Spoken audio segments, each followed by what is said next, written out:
Well,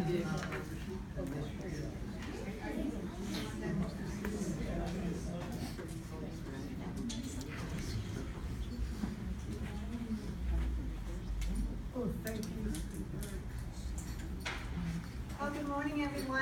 My name is Kim Ritter, and I'm the president of the Long Beach Area League of Women Voters.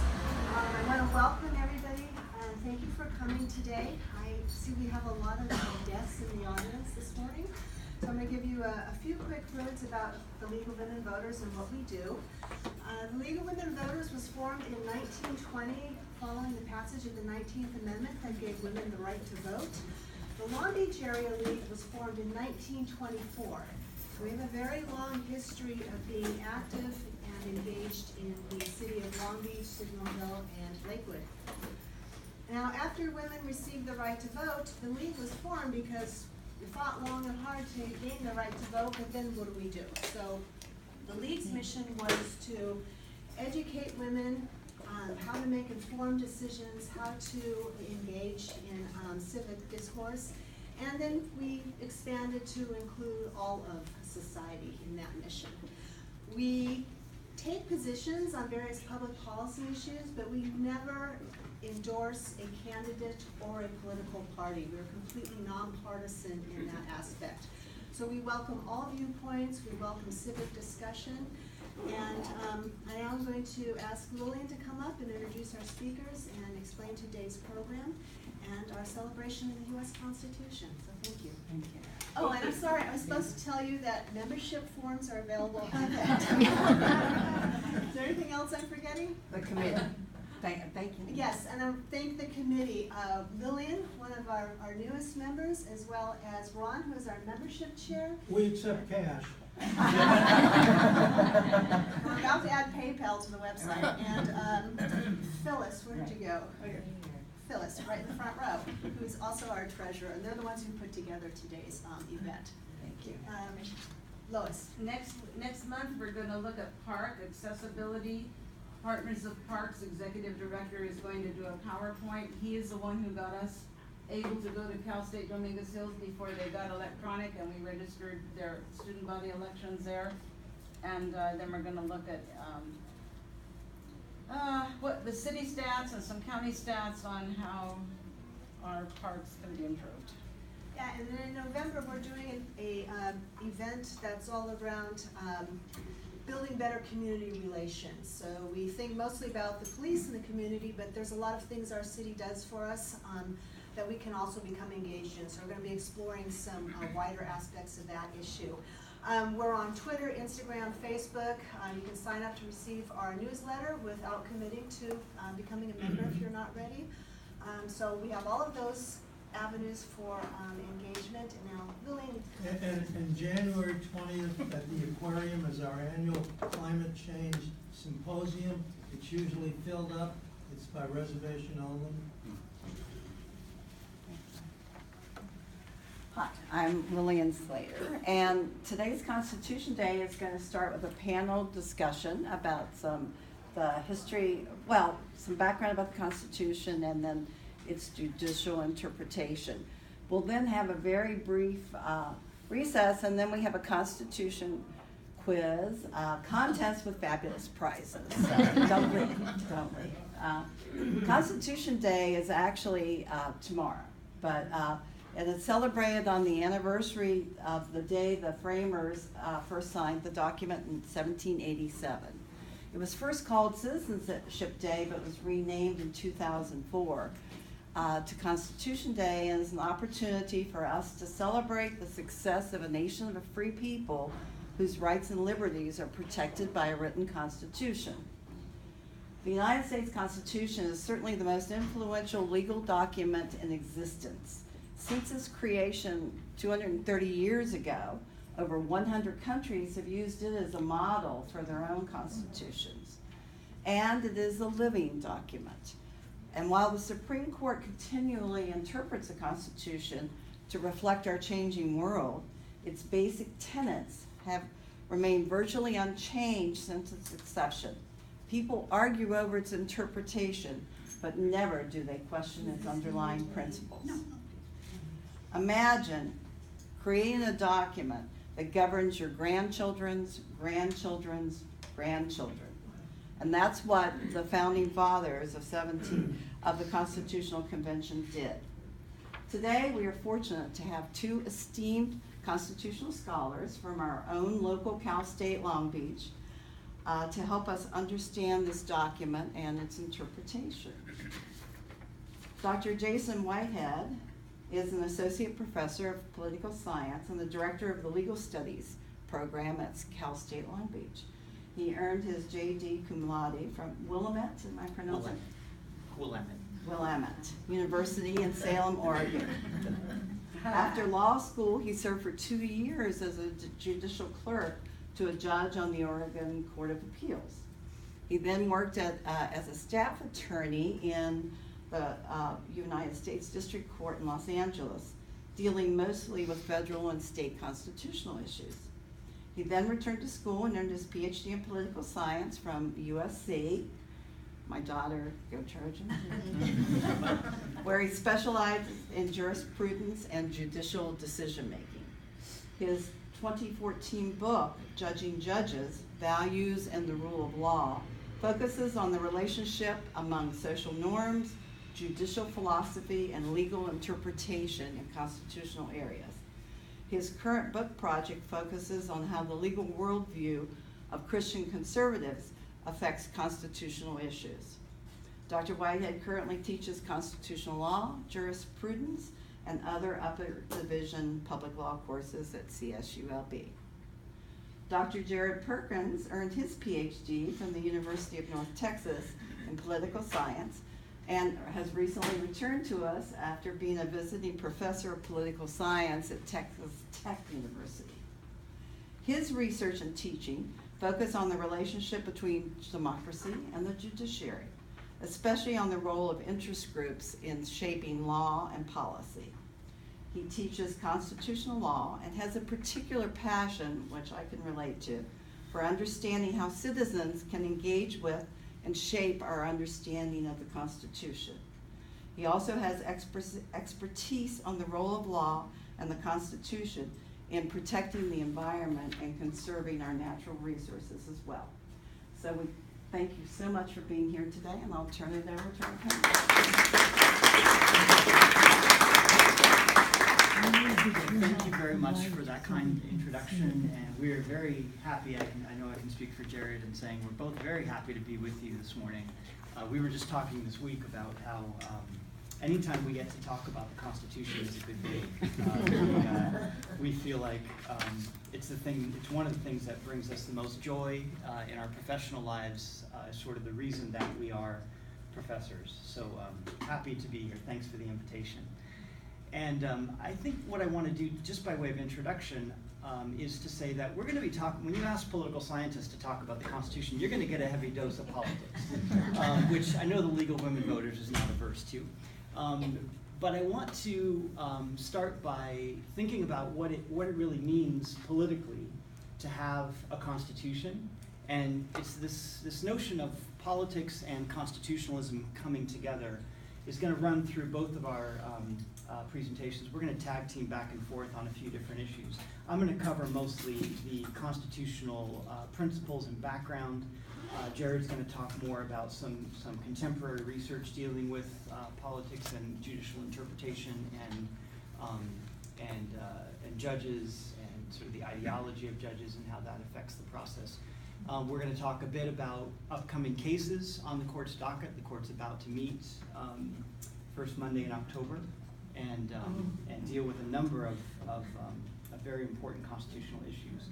So we are embarked here on Constitution Day, and we take for granted the idea, as Lillian was saying, that we have this written document that governs us as a nation. And one of the ways to think about that is to think that we are governed primarily by words.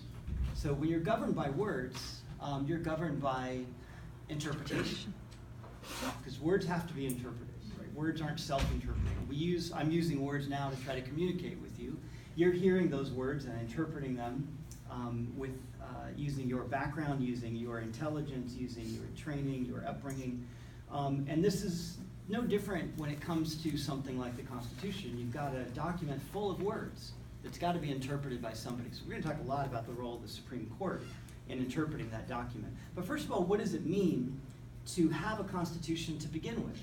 So there are really two different, probably more than two different views, but the two that I want to talk about have to do with a much more ancient view of constitutionalism, of having a written document, which comes to us from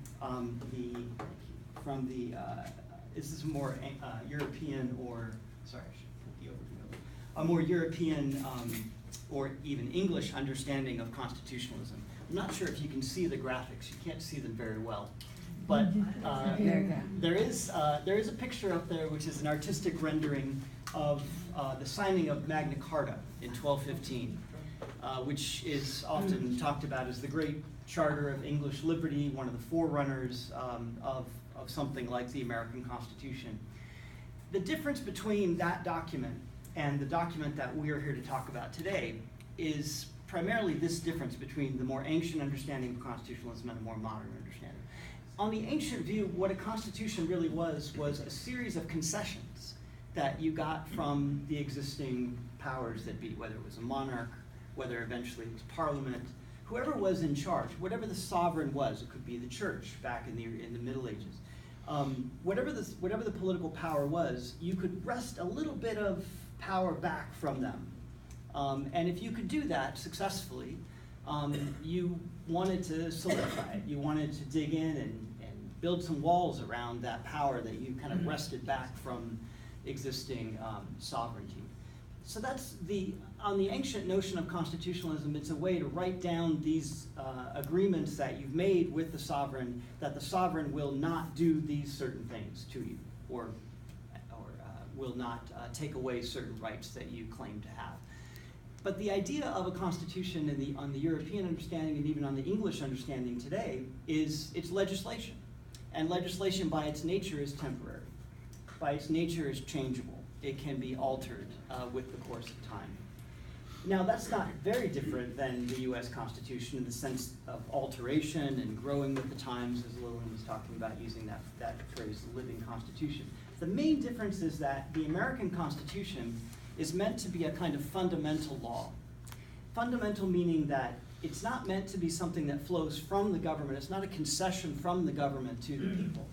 And that's why this phrase, we is half of the phrase, I suppose, that we have here, we the people, is such an important way to begin a constitution.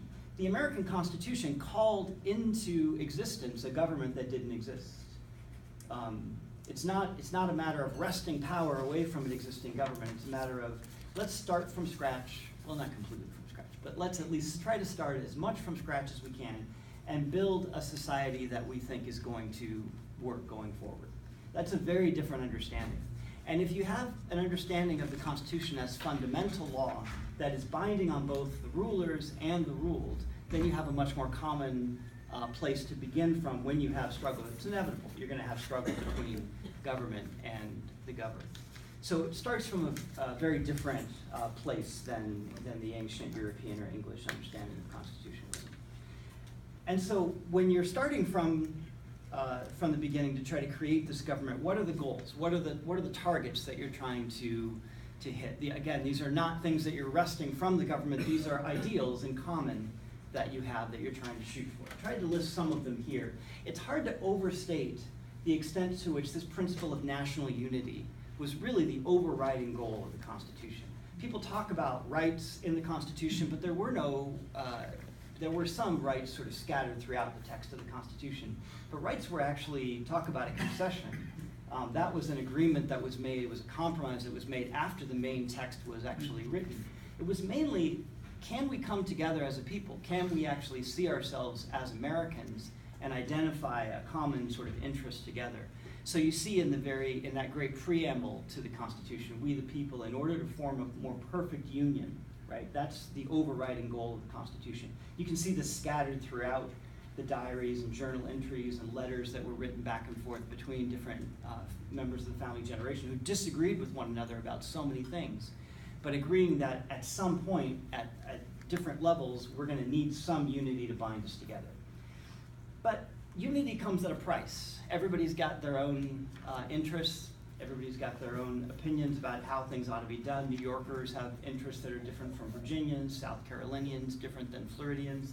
And so what are the things we're going to unify about, and how are we going to settle some of the key differences that we have? So one of the things that they settled on, that they disagreed about the meaning of, was this idea of popular sovereignty, which again, the very first three words of the Constitution, we the people, right? The idea is not that we're creating a government that is going to be over and against us. The idea is the government is going to serve, the government is a creation of the people, right? And we take that for granted, I think, as Americans, but the thing that's been copied the most from the American Constitution into other constitutions is that spirit, that this government is supposed to be working for us instead of the other way around. But representation, so not a straight democracy, not a straight system where the government does whatever the people want. There are real reasons, people like James Madison, oftentimes called the father of the Constitution, real reasons why we ought to fear things like mob rule, things like majority tyranny. So there are times when that's something to be afraid of. So popular sovereignty is balanced by this idea that it can be filtered through representatives, through the very idea of voting and democracy and having people who are doing the job on our behalf. And Madison said, this system of representation will refine and enlarge the public view. It will actually create a system of, it will check self-interest of the people in a certain way. But federalism as well. One of the things that's really important to keep in mind is that the Constitution was not made to create a national government that completely obliterated all of the existing governments that were already in existence. In fact, the original 13 states had a great deal of experience with popular government at the time the Constitution was written. And no one wanted to have a national system of government that would just completely obliterate that. They wanted to keep that dynamism present in the states, but balance that dynamism with a kind of national unity. Because the problem was, the original Constitution of the US, which was not called a constitution, but the original document that the people used after the Revolution, or actually right at the end of the Revolutionary War, failed miserably. The government failed miserably. They could not get off the ground as a national people, as a United States of America. There really was no unity until the Constitution comes along because of this thorny issue of state sovereignty. You have all of these states that see themselves as individual entities that have their own power. How are you going to rein that in? How are you going to rein that in a way that preserves state power, but also that allows some sort of federal intervention, some sort of federal sovereignty? We're still dealing with that today. Two of the biggest issues we're facing right now, dealing with immigration and dealing with the issue of marijuana legalization in the country. That's a federalism issue, right? You have states experimenting with different ways of doing things that the federal government isn't happy with. Is the federal government going to intervene? Or do they have the will to intervene? We're still dealing with this today. Overriding all of this is the idea that you need a government of limited power. You need to find ways to get, as Madison said, the government to control itself. So these are the principles, these are the goals that we're shooting for. As we talk about, sorry, that slide is sort of shifted over there. So when we talk about the text of the Constitution, we're talking about a text that is attempting to hit all of these targets at once. So I'm not going to hit all of these. I'm not going to go through each one of the articles in depth. You all have access to a free copy of the Constitution that was provided for you today. You can flip through it for yourself. One thing to notice as you look at the main articles of the Constitution is it seems like a long, very wordy document to us today, I think, especially in our day and age. If you compare the text of these 7 articles to the text of other constitutions, it's a very, very short constitution. It's a very pithy, economical constitution. So these 7 articles are meant to provide the basic framework, the basic rules of the game of a constitutional system that tries at least to meet all of those goals that we identified. Articles 1, 2, and 3 setting forth the main branches of government, laying the groundwork for the great branches of the executive branch, the legislative branch, the judicial branch, which we'll talk a little bit more about in a minute. Article 4 and 6 dealing mostly with the relationships between states and the relationship between the federal government and the states. What I want to focus on primarily is, I'm going to focus on Article 3 in a second when we deal with the courts, but I want to focus on Article 6.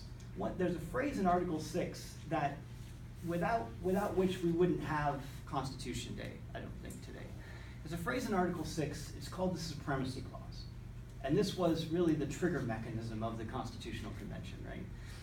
The Supremacy Clause says that the Constitution and all of the laws that are passed pursuant to the Constitution are the supreme law of the land, right? So we talked about the Constitution calling a government into existence. It doesn't do any good to call a government into existence if that government doesn't really have the power to constrain the states, which was exactly the problem under the Articles of Confederation. So the Supremacy Clause is really what ties all of this power together. You've got a number of other clauses in the remainder of the Constitution. If you examine carefully, if you examine, for example, Article 5 of the Constitution, we talk about the living Constitution. Built into the structure of the Constitution was an amendment process. It was another problem with the original Articles of Confederation. There was no process of amendment except by unanimous approval of the states. And so you have what looks to be a kind of complicated process of amendment. We've done it 27 times. It is a difficult process of amendment, but we can change the Constitution when we need to. And then finally, Article 7, which enables the Constitution finally to be agreed upon. What is being agreed upon? When we agree on the Constitution, is it the government and the people agreeing together, we're going to abide by certain norms? Not at all.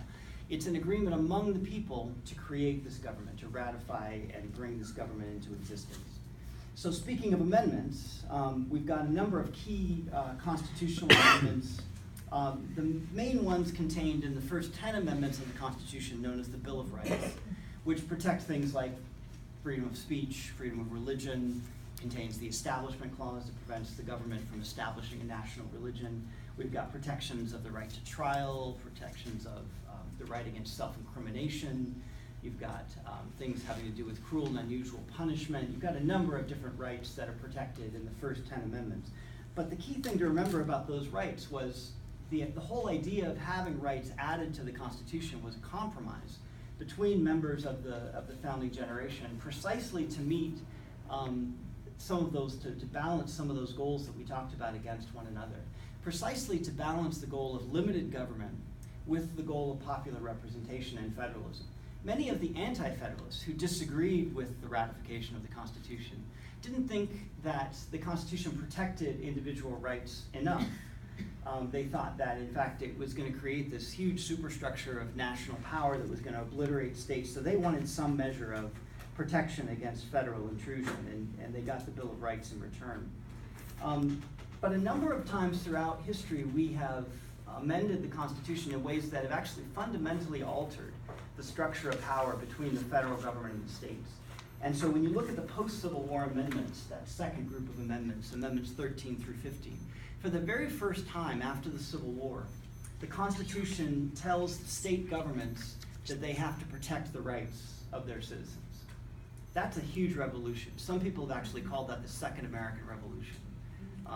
Because up until that time, it was really up to the states to decide what rights they would respect among their citizens or not. They had their own constitutions, they could decide that for themselves. So that's a huge move in the aftermath of the Civil War. And then the progressive amendments, including amendments granting women the right to vote, amendments allowing for direct federal income tax and other things, that again try to expand the sphere of popular sovereignty, try to bring more and more people into the ambit of voting and we have a couple of voting rights amendments passed later in the century that do the same thing. So I don't have time to go into all of those. What I want to do is talk a little bit about, these are all just words again, right, as I said at the beginning. So how do we make sure that these words are put in place in a way that meets those original values that the framers had? Well, you have a court system. This was controversial. It's controversial still today. It's going to be controversial into the future. It was controversial at the time. At the time the Constitution was debated, there was a proposal floated to use the Supreme Court as a kind of council of revision, or to have some other form of council of revision. In other words, to have a body that reviews the actions of the legislature to determine whether or not those actions are constitutional before they go into effect. And in fact, in many other democracies around the world, especially in Western Europe, that's in fact one of the functions of a high court. The text of the Constitution does not allow for that explicitly, but you get eventually the power of judicial review that arises in the US Supreme Court in order to perform somewhat of the same function. We'll get to that in just one second. Real briefly, a little bit of a dive into Article 3 that deals with the court, with not only the Supreme Court, but also the rest of the federal court system. I've listed some of the text for you, quoted some of the text for you here. The president gets to nominate, by and with the advice and consent of the Senate, shall appoint the judges of the Supreme Court. So right off the bat, you've got a political selection process in the court system.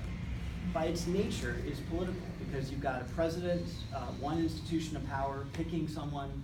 You've got another institution of power, the Senate, which may very well be at odds with the president, not only with regard to party, but with regard to a number of different agendas that they might have, that have to agree at some level in order for a judge to be appointed into office.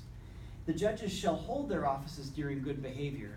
This is the provision of the Constitution that effectively grants not only Supreme Court justices, but all judges appointed under Article 3, lifetime tenure. They can be impeached, but they can't be removed from office for any other reason. They don't have a term of office. They don't serve for a specific term. They serve until they retire or die in office. Yes? Do you think that they should be appointed for 15 years versus allowed to sit there until they literally die in their chair? Yeah, there have been a number of proposals floated. I think there are some good ones to deal with the problem of people sitting on the bench long past the time when they might be I don't want to be careful how I say that. Long past the time when their mental powers might. I mean, there have been a number of judges that we know for a fact have not really been able to function at the end. The problem is how do you decide, how, sort of arbitrary anywhere you set the limit, but yeah, I think there's a good debate to be had about amending the Constitution in that way. The framers were convinced that we shouldn't do that, primarily because they wanted to preserve the independence of the judiciary. So they wanted to make sure that the judiciary was insulated from the political process, precisely so that they could tell the political process no without feeling any repercussions. I suppose you could do the same thing with a term of office. The fear would, I guess, be that you would be worrying about who's going to get the seat next, and it makes the decisions political, not that they're not already political. But the framers were convinced that the way to do it was to have them serve during good behavior. I think there is, we could get into a historical debate about what good behavior means. I think they had a much different idea of what good behavior means than we might. A little bit more about the constitutional power of the courts. When Article 3 says the judicial power shall be vested, thank you, in the Supreme Court, what do we mean when we talk about judicial power? We're talking about the power to, as the Constitution goes on to say, the power to judge cases and controversies. So unlike other branches of government that can decide for themselves what policies they're going to set and how they're going to set those, judges have to wait for the cases to develop. They have to wait for these controversies to come to them, which gives the courts a kind of, it makes courts more exciting because you're always dealing with a dispute. You're always dealing with a live controversy. It's not an abstract kind of philosophical debate. But it also makes the court more passive. So the court is going to have to wait until an issue arises rather than deal proactively with an issue before it might become problematic. And when the court is exercising that power, it's exercising that power primarily with a large measure of decision-making power over the kinds of cases that it takes and doesn't take. So part of what Jared's going to talk about with regard to the ideology of the justices is true precisely because the court can control the cases that it takes and doesn't take. It doesn't have to just sit by and go, we have to take every case that comes to us. We're going to pick and choose the ones that we think are going to be most useful for us to speak to the issues that the country's dealing with. So the power of judicial review is the court's answer eventually to this idea of constitutional revision. The power of judicial review is basically the power of the court to overturn the actions of elected officials if those actions are deemed to be unconstitutional. It's not in the original Constitution, at least not explicitly in the text. But it is strongly implied, as Justice Marshall said in the famous case of Margaret versus Madison, it's implied in the very nature of judicial review. If the court's going to examine these cases and controversies that arise under the Constitution, the only way that it can do so, the only way that it can actually give meaning to the Constitution is to determine what those very words mean. And if it's faced with the words of the Constitution that mean one thing, and the words of ordinary legislation that mean something else, back to the fundamental meaning of a Constitution. The Constitution is fundamental law, not ordinary legislation. It has to be the case that the Constitution trumps ordinary law. I have to be careful using that verb. But investing this power of judicial review in the courts is going to create more political controversy. So it's a political structure to begin with, and you're going to generate more political controversy because the court is dealing with cases where, not all, but where many of those cases the court is going to deal with are going to be cases where the president or the legislature or some state elected official has done something that seems to run contrary to the letter or the spirit of the Constitution. And so there are a number of controversies that get created over the role of the courts because of this power of judicial review being vested in the courts. So we can talk about staffing the courts, and Jared's going to talk a little bit about that. That's a controversy from the very beginning. The framers sort of set up for us in Article 3. We could talk about the controversy over the interpretation of the text. There are different ways to interpret text. You can interpret it in a very literal way. You can interpret it according to the spirit of the people who wrote it. You can interpret it according to the meaning of the document as a whole. And there are a number of different conservative and liberal versions of constitutional interpretation. And then there's a controversy over the effect of the court decision making. So can the court act as a policymaker? Absolutely. Should the court act as a policymaker? That's a judgment call. And the court has to decide in every case, are we going too far to override the wishes of the democratically elected officials in these cases? Should we pull back? Should we push forward and establish a kind of national sovereignty over a particular issue? And those are naturally political controversies that are not necessarily going to be resolved by the text of the Constitution. The text is more of a battlefield within which you're going to sort of fight these issues out. So the very nature of constitutionalism is that it is naturally political and it's naturally ideological. And so Jared's going to talk a little bit more about the ideology of the justices and how that plays a role. Yes, so it's a fantastic segue into the main thing that I want to focus on, which is sort of this tension between democracy and the very political nature of the court system in general, but also specifically of the U.S. Supreme Court. And so one of the interesting things, see this sort of scooted over as well, but one of the interesting things about a lot of the research that's really been done really in the past 50 or 60 years by political scientists, but also by sociologists, economists, and legal scholars, has been over sort of wrestling between our judges who are tasked with interpreting the Constitution, especially justices on the U.S. Supreme Court. Are they political actors, or are they sort of impartial arbiters of the law? And I think that that's one of the biggest things that we sort of as citizens have to resolve, which is more preferable and which is borne out in the actions of judges. And so there was a movement in the 1950s amongst a lot of scholars, but especially in political science, at using rational choice theory and looking at justices as political actors that act rationally towards their own interests, just like other politicians, especially given that justices on the Supreme Court go through a very political process to get on the court, as we'll see in a few minutes when I move to look at the discussion about how the justices are appointed and take their seats on the bench.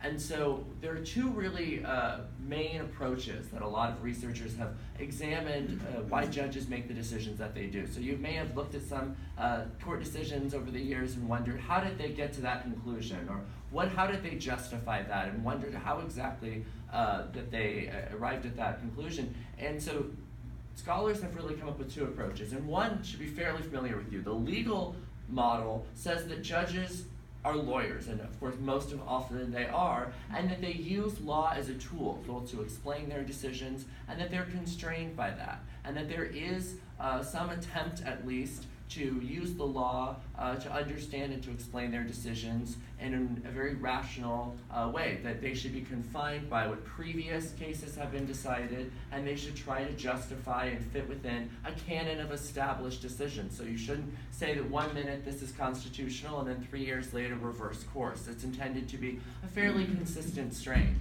And so there was a lot of evidence for that, and that was sort of the major theory, that even when we see what we think is political decision making by justices on the Supreme Court, that there is often a good legal reason for that. There were other scholars who said maybe it's not, maybe it's a little more cynical than that, that maybe they use law to explain their decisions, but that it's not necessarily the real reason and the real impetus behind their decision making. That maybe judges are just as political and certainly just as ideological as everyone else. And so I think that when we use this term, it's also important to disambiguate the difference between ideology and partisanship. So neither of us will say, you won't hear us say this, that justices on the Supreme Court are partisan, that they are trying to help Democrats or Republicans in the way that Congress is or the president is, right? They're constantly trying to win elections. The justices on the Supreme Court have more of a long game. They view the Constitution, as we've talked about, as this living document that will be here generations to come. And so the kind of debates that happen on the Supreme Court are larger debates that you can put on an ideological spectrum of sort of more conservative versus more liberal, but not partisan. And so it's important to make that distinction.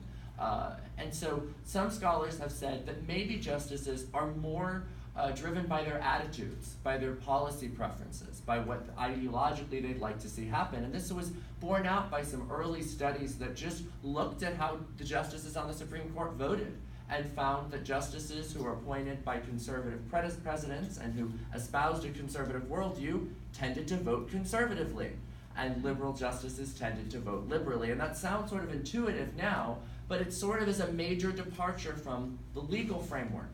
If we believe that there is a correct legal and constitutional answer to these questions, then why isn't every decision unanimous? And indeed, they used to be. Some of the early decisions of the court, most of the decisions, if not all of them, were unanimous. And now unanimous decisions have slowly declined over the years to where we increasingly see a lot of 5-4 decisions. There are 9 justices on the court, you need 5 votes to have a majority. So we see some of this ideological decision making. And one of the important things about the attitudinal model, as it's referred to, is that it really only applies best to the US Supreme Court for some of the reasons that Jason's alluded to and that we'll continue to discuss, that the Supreme Court is really limited in the fact that its jurisdiction is able to pick their cases, as they've talked about, so they can decide what issues they want to talk about, and they have life tenure, which, as we've talked about, is somewhat very controversial. But it means that they don't have aspirations for higher office. They're not trying to impress anyone. They're not trying to impress you and me. They don't need to win votes. And so therefore, they're in a unique position to where if they want a certain outcome, there's not a lot that's preventing them. So we can all think of some controversial cases where we've thought, they just did that because that's what they wanted. That's not what's good for America, or that's not what's right in the Constitution. We've all sort of felt that at times. And that's because of this perception that a lot of research is borne out to be have some support for, that they are largely motivated by their ideology. And so who cares? Why does this matter? Why does it matter why they make their decisions? Well, it matters because if judges are indeed making their decisions primarily based on their own personal opinions and attitudes, then that has some implications for our democracy, given that they're making decisions about these huge issues. As you'll see from the cases that are on the docket this term, they're deciding about the future of immigration, of abortion, of same-sex marriage, of a variety of hot-button issues that some of these issues, it's not really in the purview of Congress or the states. It's really almost exclusively up to the US Supreme Court. So they don't have a lot of other people that are sort of watching them and checking what they're doing. And so it means a lot if they're making these decisions based purely on their own motivations, then how is it that the Supreme Court is democratic? And I think that that is one of the biggest questions that we have to wrestle with. Is the Supreme Court a democratic institution in the way that Congress is democratic? If you don't like what Congress is doing, you vote them out. It's very simple. If you don't like what the Supreme Court is doing, what recourse do you have? What options do you have? And so the first thing I'll say is there is some hope in this regard. It's not as bleak as it might seem. Despite the fact that we do have considerable evidence that justices do vote their preferences, the amount of unanimous decisions is still very, very high, well over 50%, and sometimes it's over 80%. So we have this perception that the Supreme Court is far more divided than it actually is. They're all good friends with one another. The late Justice Scalia and Justice Ginsburg frequently went to the opera together, and they disagree with each other ideologically about as much as you possibly can disagree with someone else, and they still found common ground to be friends. So it's not nearly as bleak of a picture as it could be. But there's also a lot of research that shows that the Supreme Court is deferential to the public when they think it matters. So they're not going to decide something that has zero support from the public, because that would fundamentally undermine them as an institution.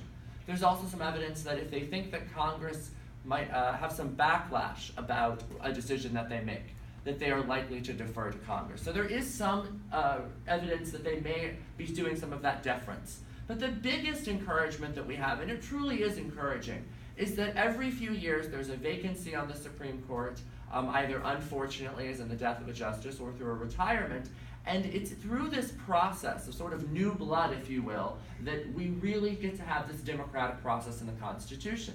Scholars have sort of phrased this the democratic replacement theory, that just because we don't have a court that is being voted on, that when we do have new justices, that in order for them to make it through the intensely political process that is getting on the US Supreme Court, they have to look like what America wants in a Supreme Court justice. So what does that mean? Well, in order to be on the US Supreme Court, the president has to pick you.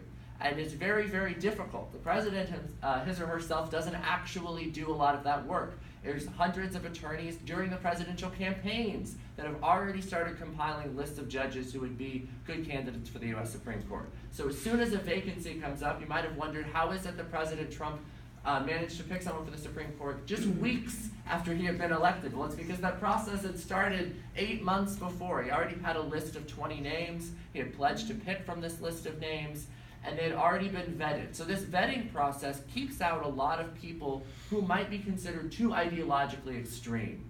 So we don't have to worry about someone who 100% of the time doesn't believe in the death penalty or does. Those kinds of very extreme positions with very little room to budge, those kinds of people generally won't stand up to media scrutiny, especially in our 24/7 news media. Anything you've done in your past will be subject to vetting. And so presidents are very strategic with who they pick.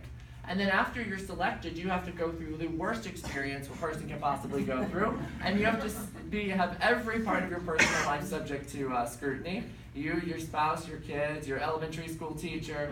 And then you testify before the U.S. Senate Judiciary Committee, and they ask you a ton of invasive questions broadcast to the world.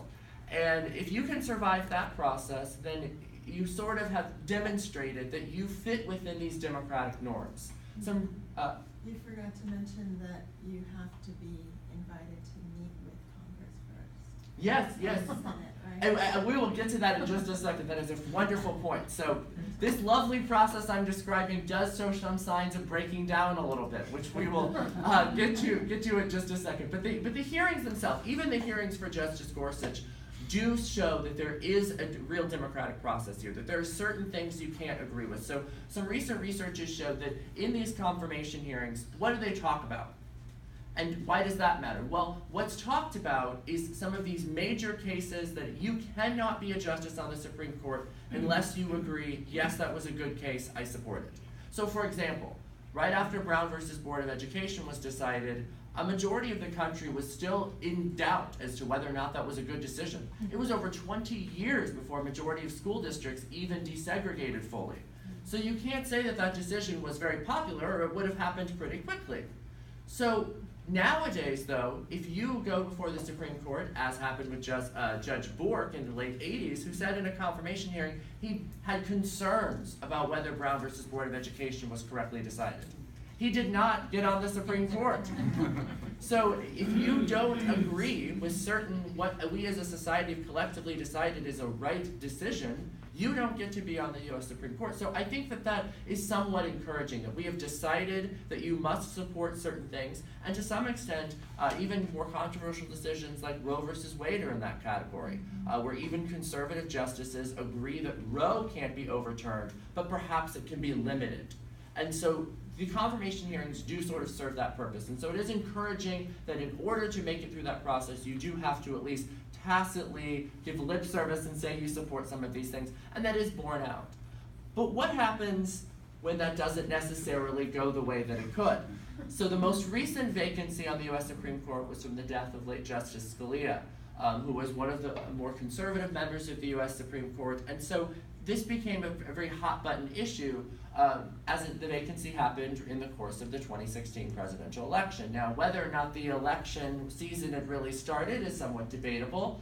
The vacancy happened in March, and President Obama soon thereafter nominated Judge Merrick Garland, who was the chief judge on the DC Circuit Court of Appeals. Now, that may not be a court you've heard a lot about, but it is often referred to as the mini Supreme Court because of the fact that they review some of the most important decisions of all, especially decisions about large federal agencies like the Environmental Protection Agency. They decide, and many times their cases are not appealed to the US Supreme Court. They're the court of last resort for many of these issues. So he was the chief judge of this court. Great preparation, according to many people, including President Obama, for being on the US Supreme Court. However, the process that I just described of getting picked and then going over to the Senate and having these hearings never happened. He was never invited by the Judiciary Committee to even have face-to-face meetings with many senators, and was never given a confirmation hearing at all for over 8 months, the longest delay in American history.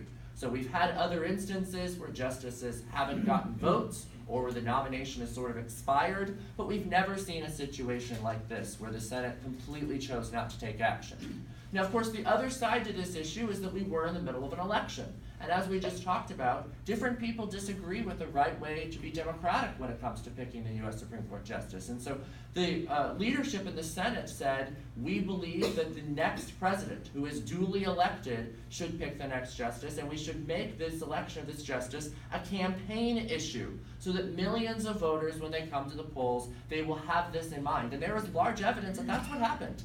Many voters in some swing states like Florida said that one of the primary reasons that they voted for who they voted for in last November was because of the vacancy on the Supreme Court. So there is something also encouraging about that, because it means that when people voted, they were voting with that in mind, and that's not something that normally happens in this process. However, Merrick Garland did not receive a confirmation hearing, and instead, this actually demonstrates one of the reasons why.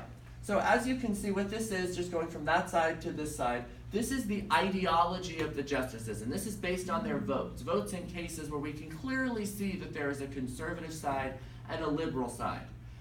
All of the justices are arrayed here. So you can see over here, Justice Roberts, Justice Thomas, Justice Alito, over here on the more conservative side of this spectrum, and over here, Justices Sotomayor, Ginsburg, Kagan, and Breyer on the more liberal side. That red dot is Judge Garland. If he had been on the Supreme Court, those are the justices he would have been closest to.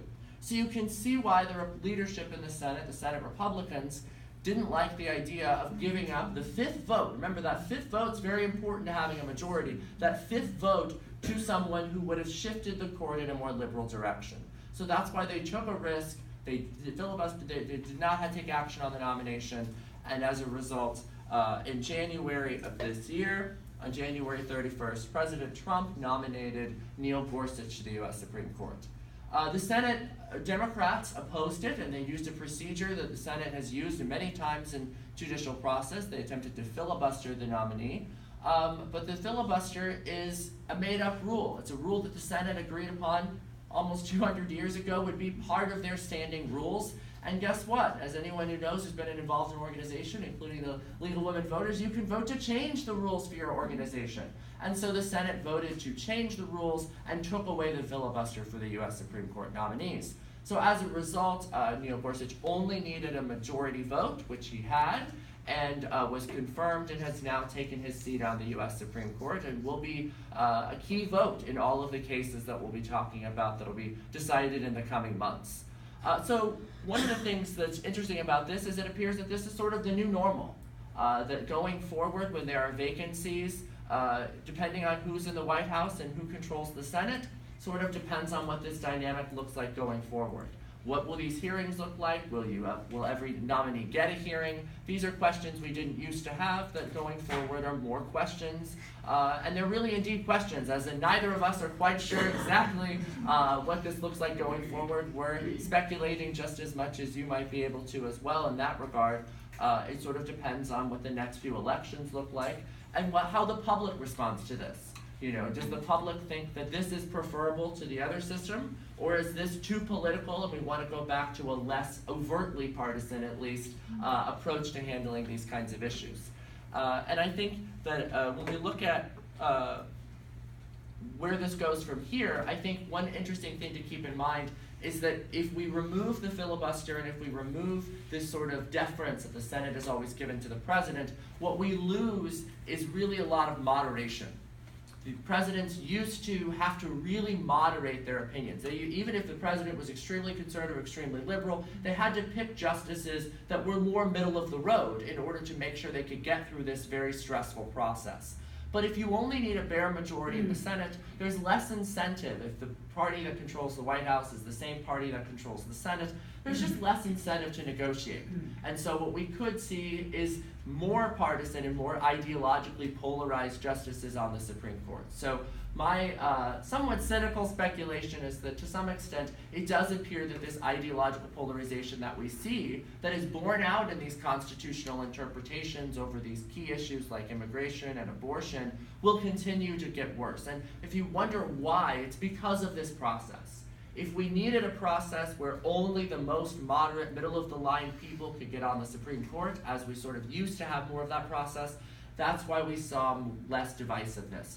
But if the process to decide judges is very polarized and very ideological, it's a lot harder for those kinds of justices to get on the Supreme Court. So I guess I sort of want to wrap this up with, it's bleak, but it's not that bleak. When we had these hearings, Justice Gorsuch's hearings, he still had to answer a lot of questions. He still had to divulge a lot of information, and he was not nearly as ideologically polarized as he could have been. There were other judges that were on the list that President Trump really wanted to pick, but I think that he felt constrained and wasn't able to pick someone that maybe was as conservative as he would have liked, because this process still sort of incentivizes picking someone that's more moderate. So it's sort of a big question mark going forward, but at the same time, there are some signs that it isn't as doomsday as it possibly could be. So with that, we're going to continue our prognostication by looking at some of the 4 biggest cases that are on the term this year, and I'll turn it back over to Jason to talk about these first 2 cases. So we're mindful of the time. We want to give you an opportunity to ask us questions, and we'll try to go just kind of hit some of the high points. We're only going to cover a few cases. There are a lot of cases that will be decided. The first 2 cases that you see up on the screen are Trump versus Hawaii and Masterpiece Cake Shop. Both of these cases at a basic level involve religious freedom. The Trump versus Hawaii case is a case involving the so-called Muslim ban, which was something that President Trump campaigned on to try to slow the flow of immigrants from predominantly Muslim countries because of fears of terrorism. He almost immediately upon taking office sort of followed through on that campaign promise, issued an executive order, which is basically just an order. It's a document that a president can sign that orders the people in the executive branch, especially in this case immigration officials, State Department officials, to carry out a certain kind of policy. So it was a temporary ban on the entry into the country of people from certain designated countries, and they were all majority Muslim countries. And so the main issue really in the case is an Establishment Clause issue. The issue is whether or not, if you're banning people for the purpose of excluding people of a particular religion, does that actually favor or disfavor a religion in violation of the First Amendment? The First Amendment says that Congress shall make no law respecting an establishment of religion, which has been generalized to say that the federal government cannot prefer one religion over another. And so you're going to get arguments about whether or not the motivation really was to ban religion, or was the motivation national security. Does that matter? Probably that distinction matters, and you're going to get a division on the court, not only with regard to religious freedom or the Establishment Clause issue, but also with regard to how much power, how much discretion should the president have when you're dealing with a national security issue. So you've got people, especially the people at the center of the court, who would ordinarily be more civil libertarian, but when it comes to national security issues, may be more deferential to the president. I think about Justice Kennedy, for example, who has certainly been willing to rein in presidential power during the George W. Bush administration in a couple of cases, but he hasn't been as willing as some of the more liberal people on the court. So we'll see. I'm not sure if that will actually make as big of a splash as initially people thought, because the ban itself has almost run its course. There are some temporary injunctions that are in place in the lower courts, and really the issue is whether or not the lower courts should, some subsidiary issues, whether the lower courts should have even stopped the order from going into effect. And a lot of those issues are kind of procedural in nature and may not make as big of a splash as we might think. The Masterpiece Cake Shop case, though, is a bombshell. That is a case involving whether a private owner of a cake business who has religious objections to participating in same-sex ceremonies or assisting in any way can be required by the state of Colorado to do so, to sell wedding cakes and to decorate wedding cakes and sell them to same-sex couples. This involves a couple at the time when same-sex marriage was not legal yet in Colorado, and was not had not yet been constitutionally protected by the U.S. Supreme Court. Going to why am I blanking on the name of the state they were going to? It was Massachusetts, I believe, to get married, and then coming back to Colorado to have a reception. They wanted Masterpiece Cake Shop to make the cake. So Masterpiece Cake Shop said two things really, and brought this all the way to the Supreme Court.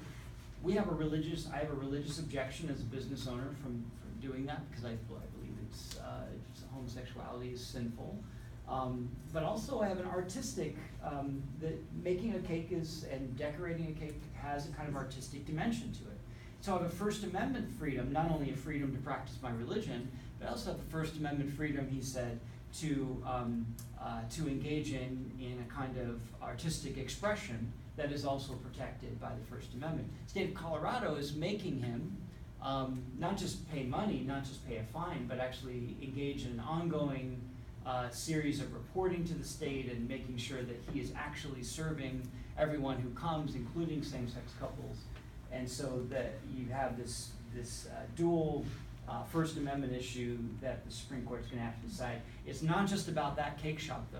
You've got photographers, you've got florists, you've got a number of other kinds of wedding vendors all around the country that have had similar cases. And if the court creates a religious exception, it could, in fact, it could drastically affect the right of same-sex couples that has been protected now in a Supreme Court decision. Their right to marry is protected. But if all the ancillary things that go with marriage in our culture are denied to them, then you have a situation of a kind of segregation situation, which is very similar to what you had in the aftermath of Brown. So we'll see how that comes out. That's going to be very controversial, because you've got certainly Justice Gorsuch and Justice Thomas and some of the other conservatives on the court that will vote with Masterpiece Cake Shop. and you've got Justice Sotomayor and Ginsburg and others who are going to vote with Colorado. Justice Kennedy he wrote the opinion protecting the rights of same-sex couples to marry, but he's also very much, when it comes to issues of civil liberties, he's very much been a friend of civil liberties in other ways. So you've got a clash of civil liberties here. Which way is Kennedy going to go on that issue? That's going to be a big one. So those are the two that I've got my eyes on, and Jared's got a couple of other ones. Yeah, so the first case is National Association of Manufacturers versus the Department of Defense, which isn't about manufacturing or defense, shocker. So but some of these cases, the parties don't give you any indication about what it's about. But this is actually about the Clean Water Act. For the past, ever since the Clean Water Act has been a law, there has been a debate about what is waters of the United States, which seems like this weird arcane thing, but for those of us here who are near water, we know that water can travel in a lot of different ways. Is a puddle that connects to a drain that connects to the ocean, is that puddle connected to the ocean? So if the federal government is able to regulate the ocean, can it regulate the puddle? That is the big debate about waters of the United States, especially when you think about farmers. Farmers have a lot of water on their lands part of the year. They're called ephemeral ponds, and these ponds connect to water that connects to water that eventually connects to water that is clearly what we would consider to be under federal jurisdiction. Things like rivers that go from one state to another. So the key issue with this case is a challenge to the most recent interpretation of waters of the United States by the Obama administration, which says that basically any part of water that does, for a certain part of the year, connect with water that connects with water is subject to regulation by the EPA, which means that almost 70% of water in the United States would be subject to EPA jurisdiction, meaning a lot of farmers would have to get permits. So a lot of people are in support of this, say without it, you can't have a Clean Water Act. Other people say that this permitting is too expensive and difficult. So the National Association of Manufacturers represents some of these organizations and companies that would have to be subject to this permitting, and they have sued and challenged this rule. But this case is actually not as interesting as all that sounds. What this is really about is how this lawsuit should proceed forward. So right now, all the courts have consolidated all these challenges to the Clean Water Act in one court, the Sixth Circuit in Ohio, and have said that this court gets to decide. What this case is deciding is, does the Sixth Circuit get to decide? Instead, what a lot of organizations like the National Association of Manufacturers want to do is have 50 or 60 different courts decide. All these lower courts, they should each decide, and the case should slowly work its way back up. That way, if they lose at this one court, that's not the end. So if the Supreme Court decides in this case in favor of National Association of Manufacturers, it means that if you or I or someone wants to challenge the action of an agency like the EPA, they have a lot more freedom to do so, and it's a lot harder for federal agencies to consolidate this litigation and make it easier for them to make one argument. So you have to fight battles on a lot of different fronts, which harder for agencies, a little bit easier for the other organizations. You can see why they're arguing that. So keep an eye on that. It has big implications for the future of environmental law. And lastly, Gill versus Whitford. This is one that you might have already heard about. It got a lot of attention in June. This case is about partisan redistricting. The Supreme Court has historically said they can't even decide cases about partisan redistricting. So this is the first case really in American history where the Supreme Court has decided definitively it's going to wade into these dark waters of whether or not partisan redistricting is allowed. And it comes from Wisconsin, where Wisconsin did something that we would probably think here in California, we have a nonpartisan redistricting commission, is unthinkable. They got together with a political scientist, not us, and said, we want Republicans to win a majority of the seats in the Wisconsin Assembly. Can you draw maps that will make sure that that happens? He said, sure, pay me and I'll make sure it happens. So they created maps that basically guaranteed that 60% of the seats would go to the Republicans and 33% would go to Democrats and the others would be toss-up. Well, election came around and that's exactly what happened. So several people have sued and said that that kind of blatant partisan redistricting disenfranchises the constitutional rights of Democrats. So Democrats and Republicans should have to fight in sort of an open field when it comes to these kinds of elections. And so the Supreme Court will decide in this case if this kind of redistricting is allowed. And think about what the implications are. If the Supreme Court says this is allowed, there are at least 30 states that would hop on that within months and decide to draw more partisan lines. And given that those boundary lines determine not just control of state legislatures, but ultimately control of Congress, it really, really has some big implications long term. So what's interesting about one of the reasons why we wanted to do this and kind of sort of end with these future cases is that, you know, a few years ago people were saying, oh, what's going to happen with cases like Obergefell versus Hodges or U.S. versus Windsor, the same-sex marriage cases. And now those are historical. We teach those in class. So cases like Masterpiece Bakery right now might be theoretical, but you'll be hearing about it for the next long time because it will be sort of entered into the constitutional canon. So thanks again for having us. We really appreciate this opportunity. We hope that this was informative and gave you sort of a lot of different ways to look at the Constitution as it's evolved over time. And we're open for questions for as much time as is allowed.